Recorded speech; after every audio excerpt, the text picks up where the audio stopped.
Okay, I'll call this meeting to order. This is the Engineering Equipment Committee meeting in the Vallecitos Water District for Monday, September 13th, 2021 at 3 p.m.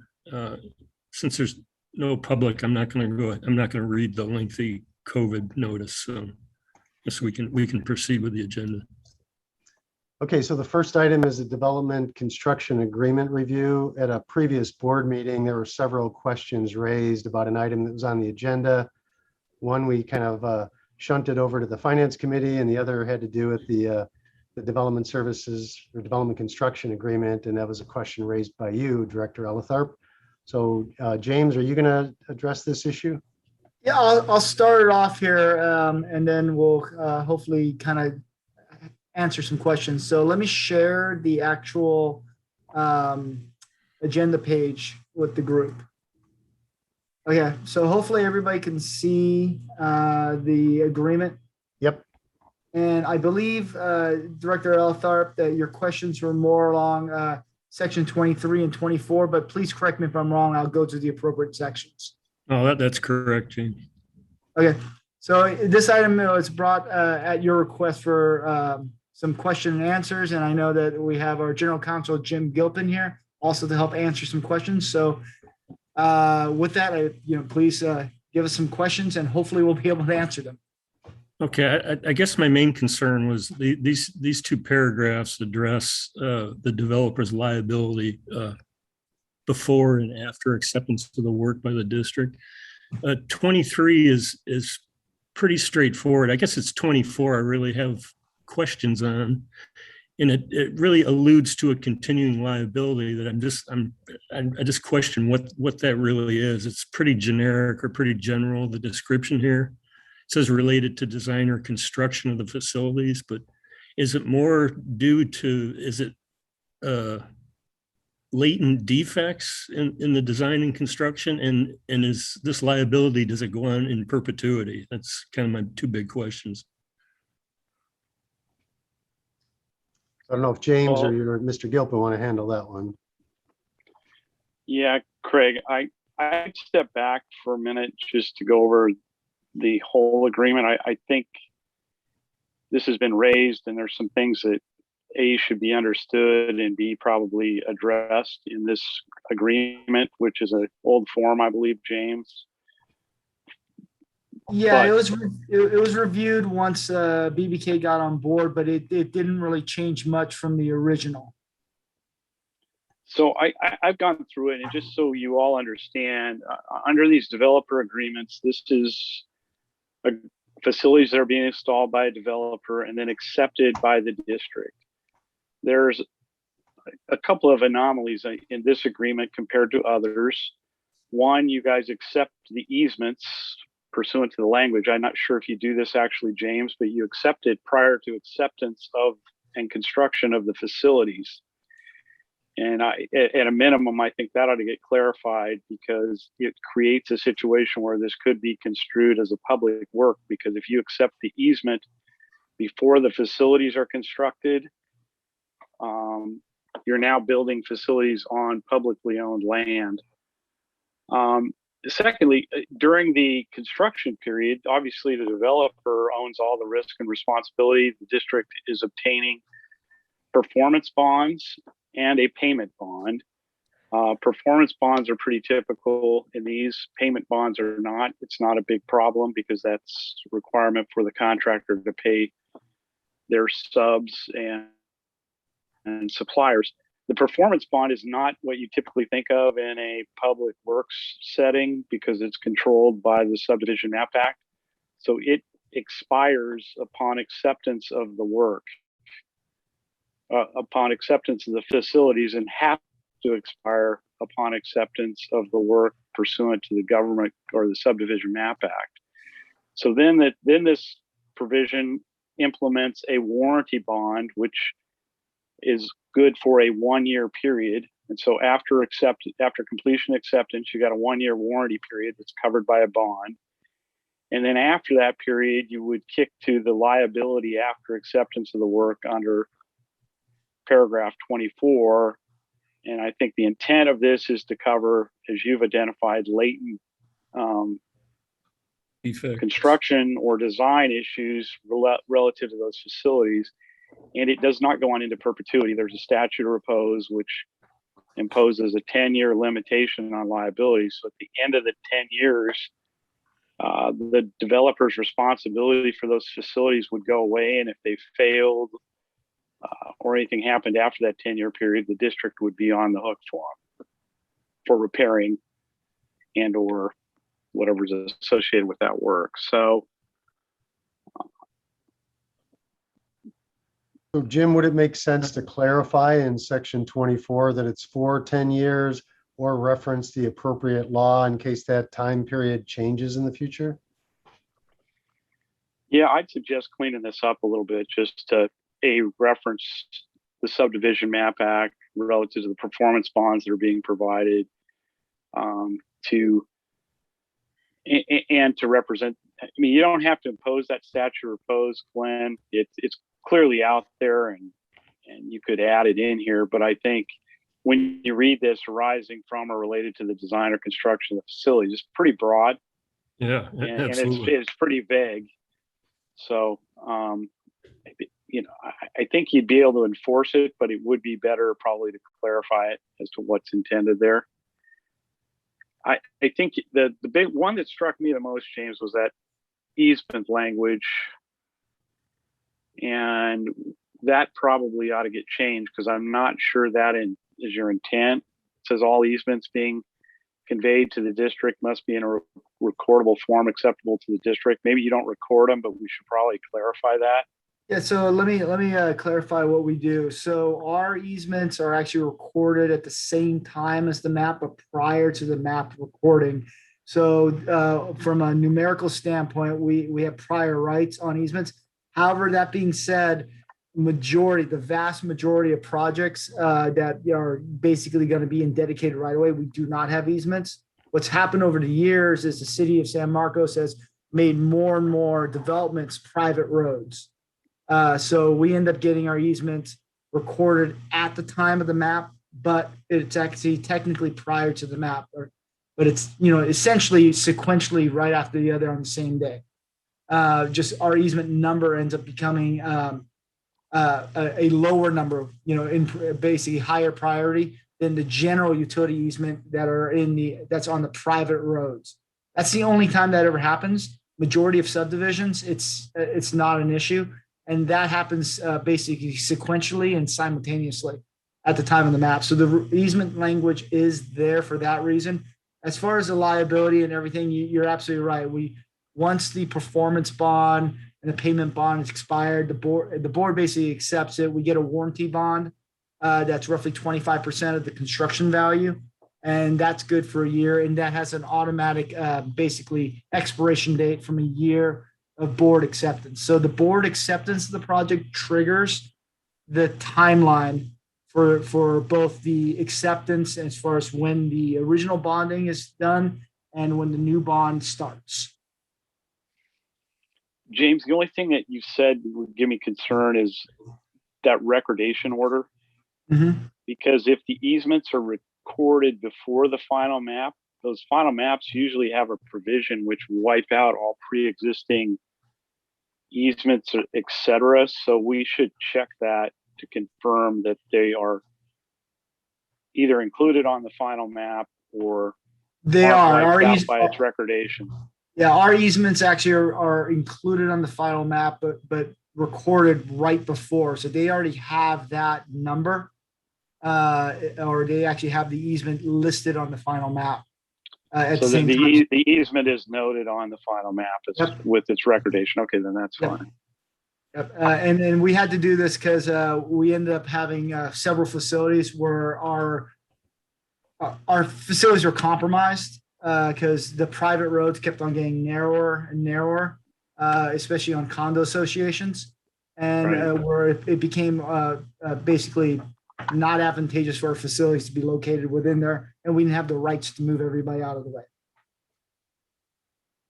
So, but as far as the liability on this section, what we can do, if it's the committee's pleasure here, is we could have Elizabeth work with Rebecca on your team, Jim, and basically update the agreement. I know It's been a while since it was looked at, and there's only some minor changes. But if this and a few other things need to be clarified, we could finalize that, update it, bring it back to this committee. If General Manager Prum, you'd like to do that with the new basically language, and then basically start implementing that. I don't believe, unless you guys want to correct me here, that it requires board action to do that as far as from this general construction agreement. But we could definitely bring it back through committee to make sure the committee is satisfied with the language changes. Hey, James, just for my information, is this a kind of vague liability language been an issue with any of the developers we've dealt with? No, it hasn't. The only question I remember having was years ago, but then when you looked at the order of precedence and when the map records, and as Council Gilpin was mentioning, the Map Act provisions themselves, I'm guessing, I never really looked at this section this closely until it was pointed out. This is really for latent patent defects, and it just doesn't state it that way. But everything else really expires with the warranty bond expiration date, which is 1 year after board acceptance. And Glenn, I doubt you'd know if you had a problem until you went to an enforcement. And I don't know that you've ever had to try to enforce a latent defect against a developer, and that's when it'll pop up. Yeah, well, I could see a developer maybe being reluctant to sign this document at all because they're concerned about this endless liability, right? I would have thought at some point in time they would have said, hey, I'm not comfortable with section 24 because it puts me on the hook forever. But if it hasn't come up, that's good, but we'll no, I think they're all pretty, I mean, they're all savvy to the statute of repose. That protects them from lawsuits from the homeowners. So they're well aware of that 337 provision that puts a 10-year cap on everything. Yeah, and they know it would trump section 24 of our construction agreements. They probably know it's not enforceable. So. Okay, so we'll have Elizabeth work with Best and Krieger and update it and bring it back to the committee. Sounds good. And Yeah, Director Elithar, thanks for bringing that to our attention. Yeah, I'm totally happy with the explanation. I just think it needs to be cleaned up a little bit. Yeah. Okay, and so it shall.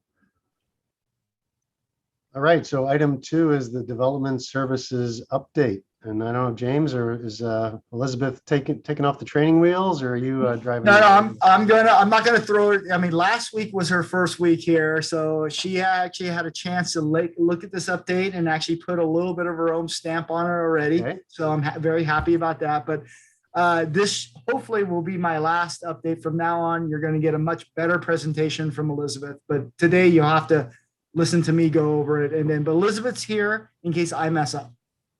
So this update, as the committee may recall, is the development service. What's going on with development, the amount of development, where it's located, and the amount of basically water and sewer EDUs expected.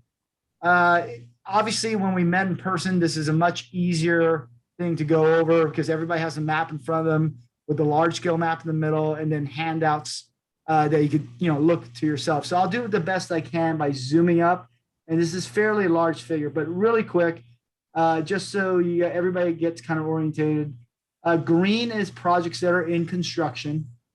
This kind of a salmon pinky color is the projects that are in plan check.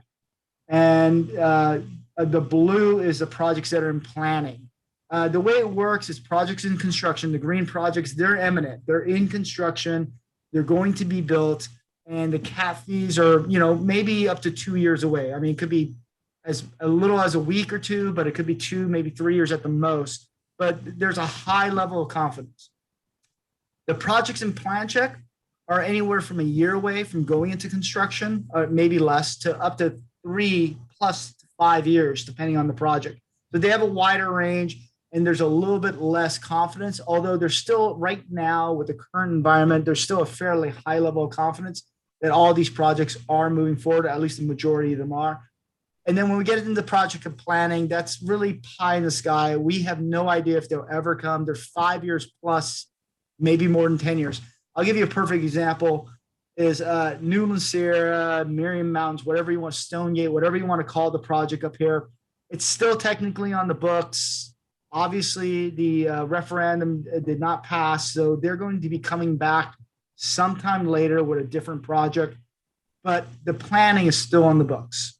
Project, another one, I forgot if this one's called Palisades or Panoramic Estates, but this one is on the books.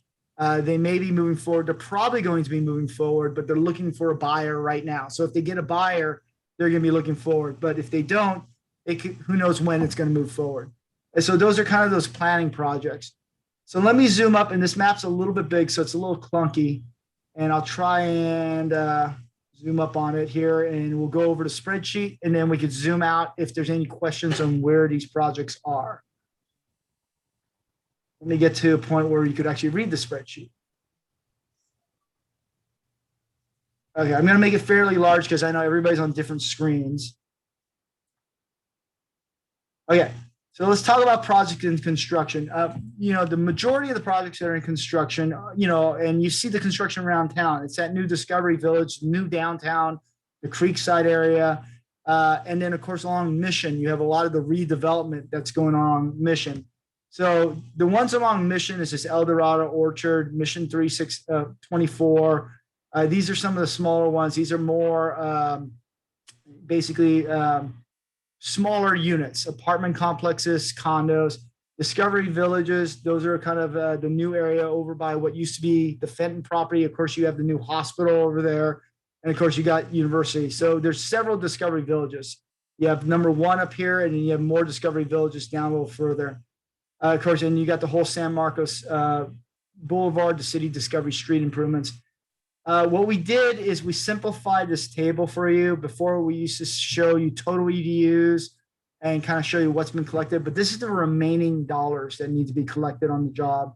So we're looking as far as EDU capacity on water, 436.5 EDUs so of water, and roughly $3.4 million yet to be collected in the next year to 3 years. And on the sewer side, 169 and 2.2 yet to be collected. Now, the big difference is, and let me see if I can find the project here. The hospital went ahead and paid all of its cap fees up front.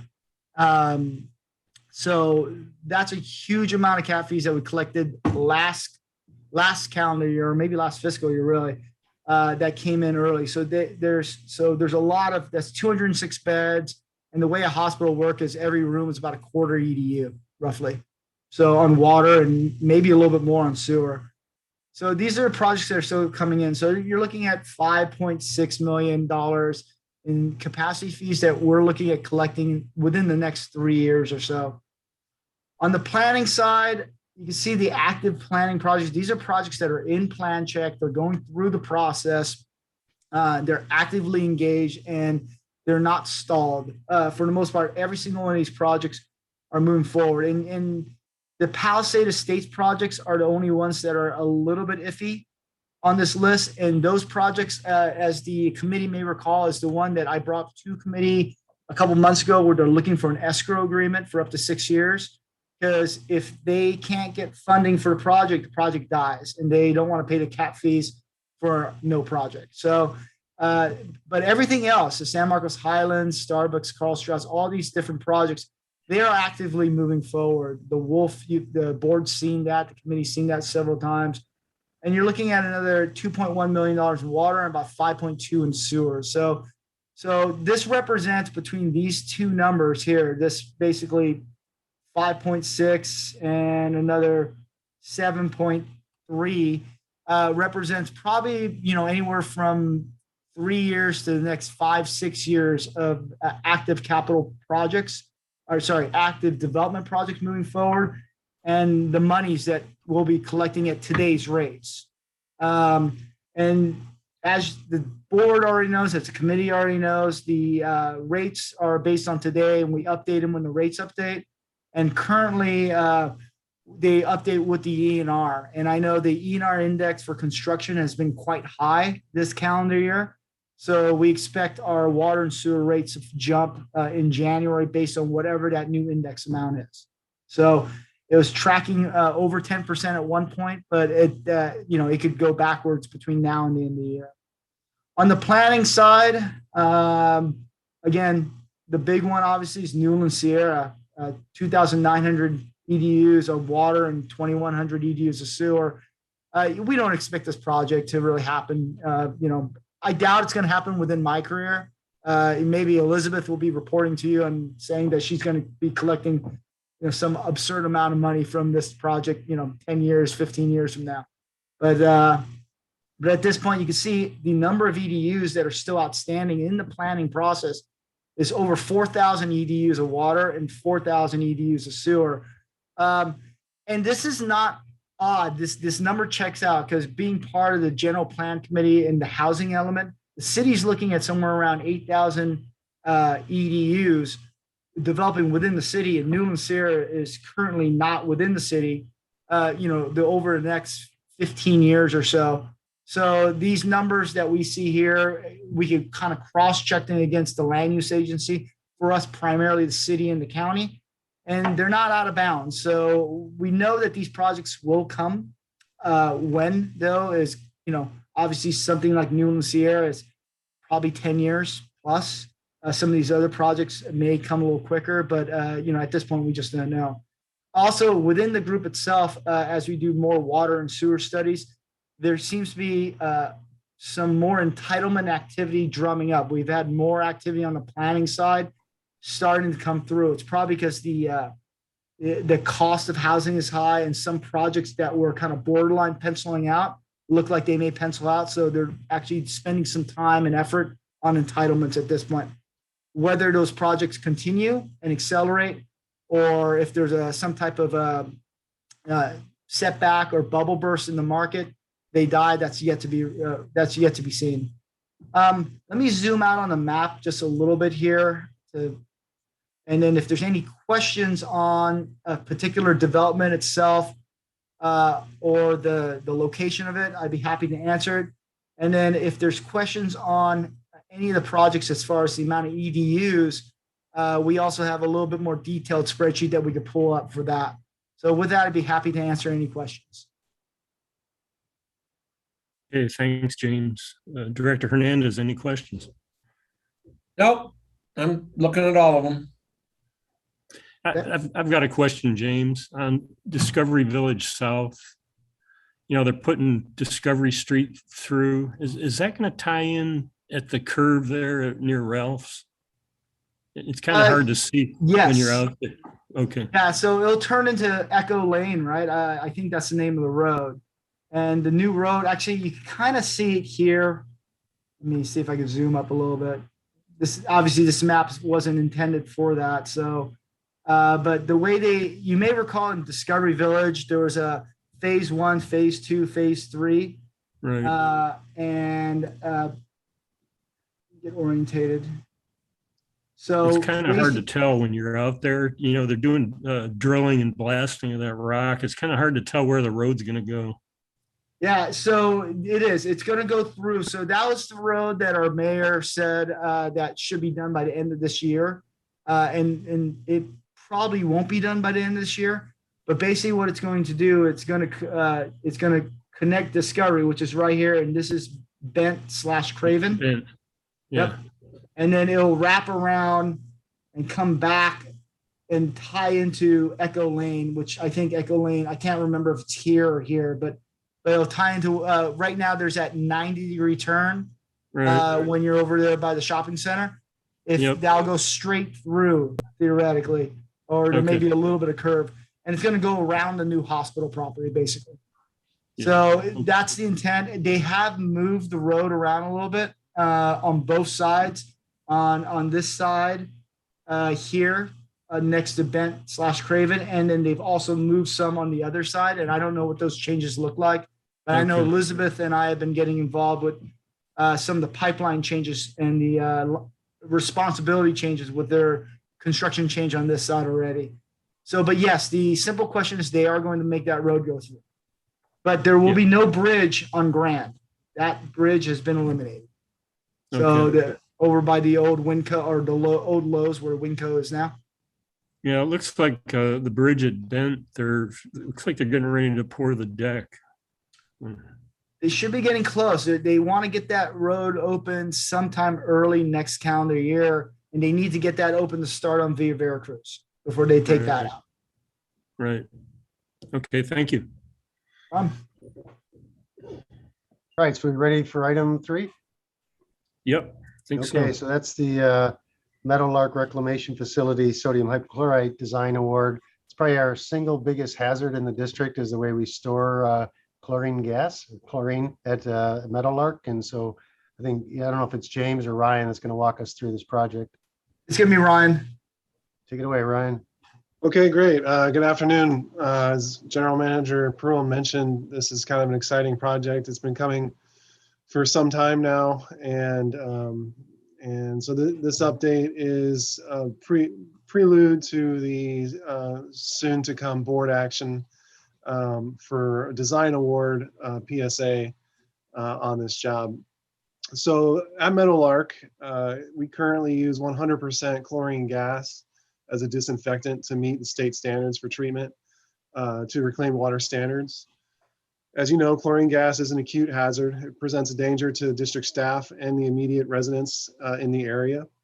Use of chlorine gas requires the district to also maintain several extensive state and federal safety programs, equipment, and hazardous materials response teams.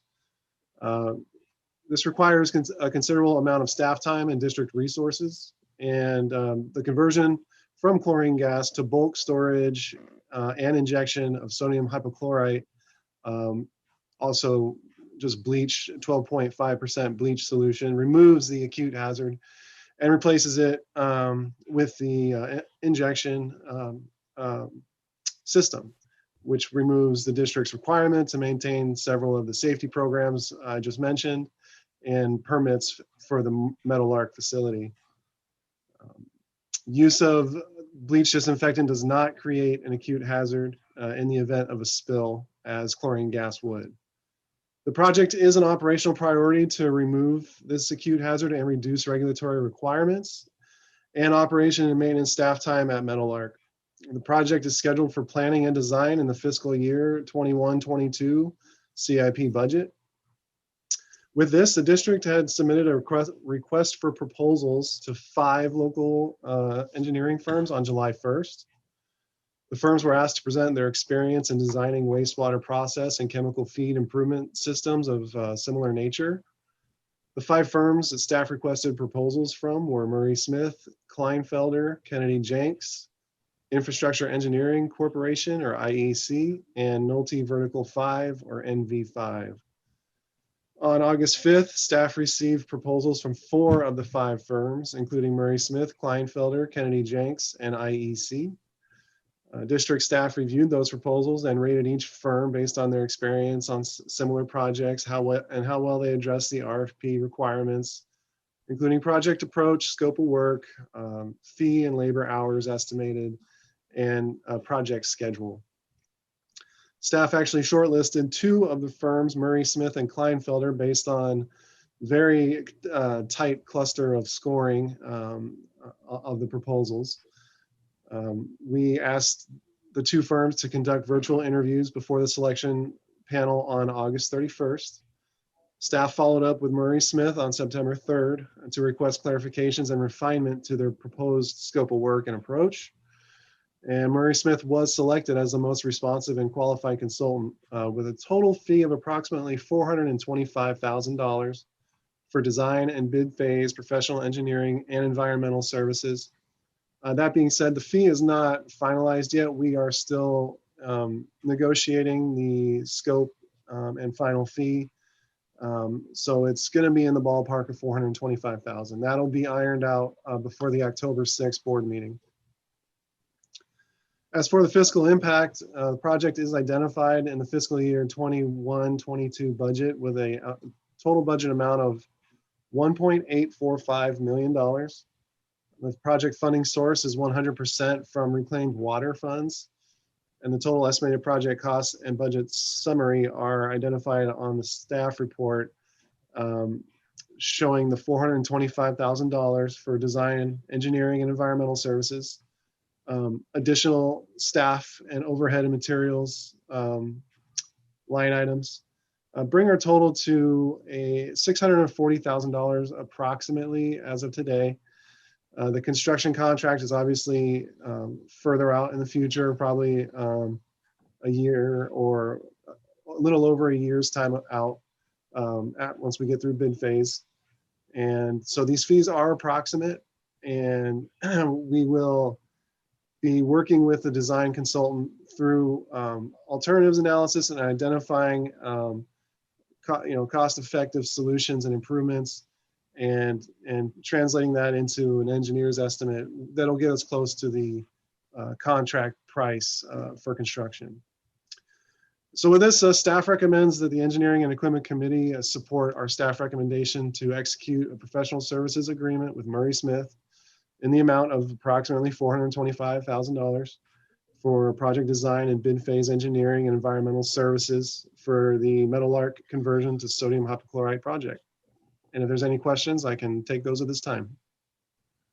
Okay, thanks, Ryan. Any questions from Director Hernandez?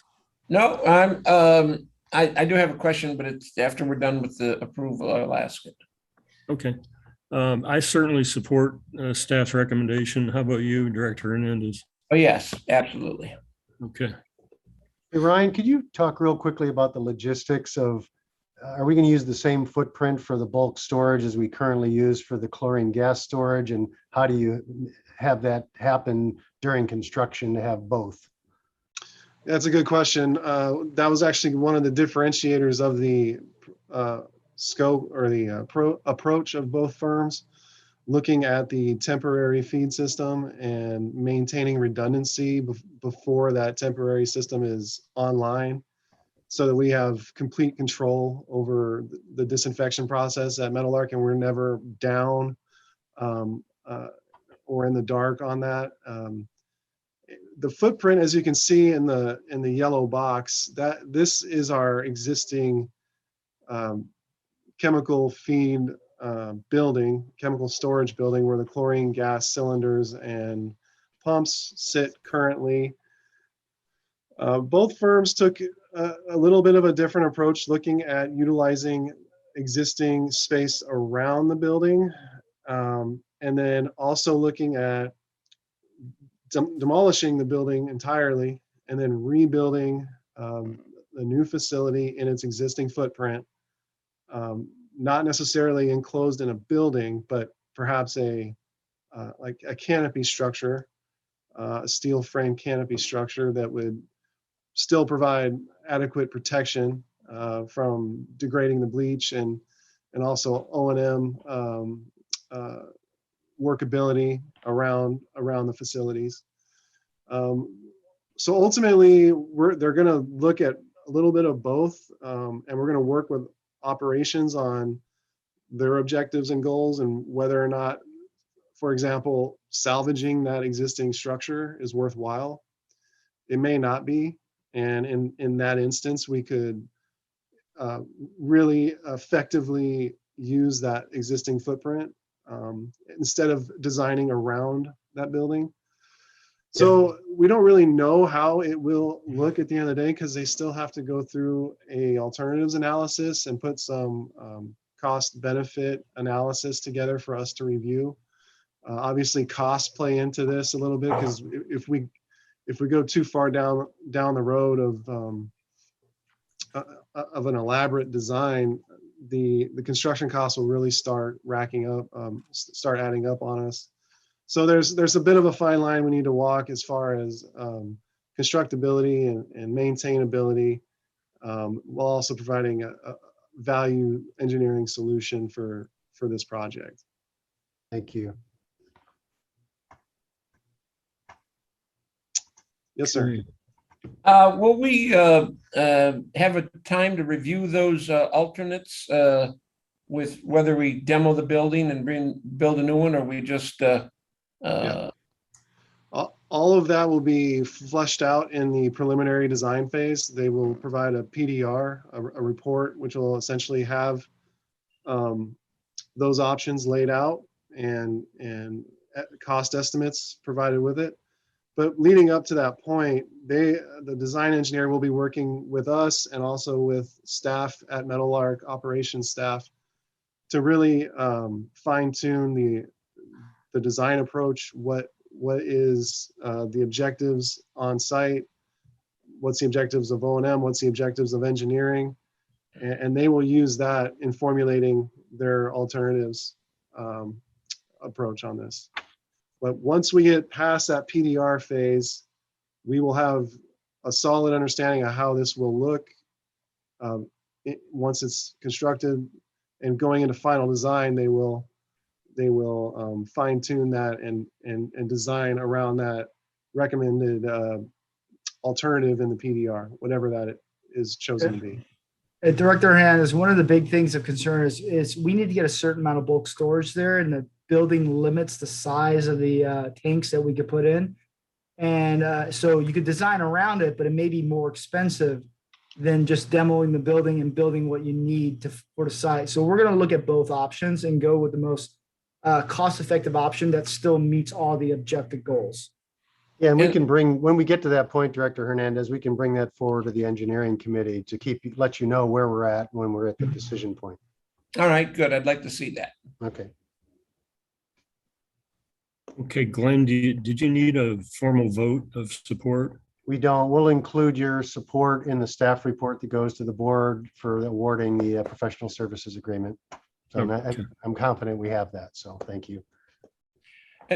Could you go back to that slide showing the whole layout? Because I wanted to ask a question. Is that San Marcos Creek that runs across the bottom of the property and then down south? Yeah, yes, it is. And Box Canyon's around the corner. Okay, very good. That's what I wanted to confirm. All right. Okay, those are the 3 items we had today. Great. Thank you very Okay. much. Yeah.